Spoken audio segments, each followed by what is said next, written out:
Right. Well, I'm going to move on. Yeah, I'm not saying it's perfect, but look at the logjam it avoids of passing laws to anticipate every bad thing anyone might do, and judges and prosecutors and lawyers of someone else to do the same functions, all of which are needed to protect rich men who get caught. Because if you have a system of justice, what happens when, Jeffrey Epstein and Donald Trump get caught? You can't have them getting in trouble. Look what's happening. The world is finding out what they did. And even without them, paying a price, this is still, unacceptable. The world is finding out and they aren't shutting up. Oh my God, whatever. The rich are threatened. So, all right, well, America has to go because rich men can't be embarrassed with the truth. Nor their families. Their families must love this too. Right. So,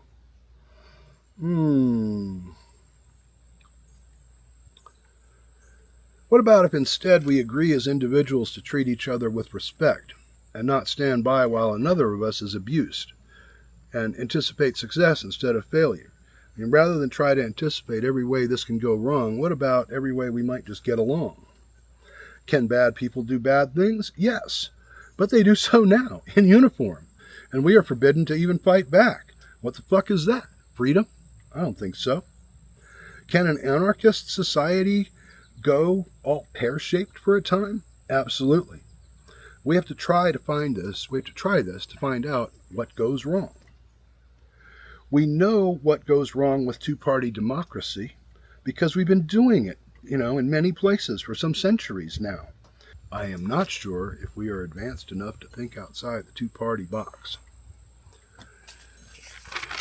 So I guess that's mostly it for my TED Talk. I have given my piece of property here to our community, an intentional community on what I consider to be sacred land here on Mount Pleasant in Central Virginia. It's beautiful. I love it. I wouldn't want to live anywhere else.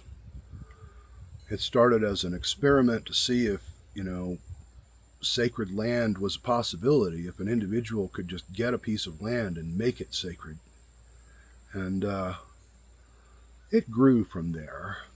And many things were anticipated and tried, and this is what we've ended up with. But it's close enough that we can say, oh yeah, this is exactly what was planned all along. When I say all along, I mean my family moved to the country trying to avoid everything that's happening now in 1975, people. I grew up expecting dictatorship. I expected the oceans to rise. I expected the fucking book of Revelations. I went to Jerry Falwell's church.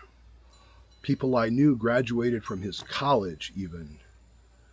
But at the same time, I developed an affinity for the land and for nature and came to trust that over and against people. So that's my TED Talk. Let's see how that goes. Blessings.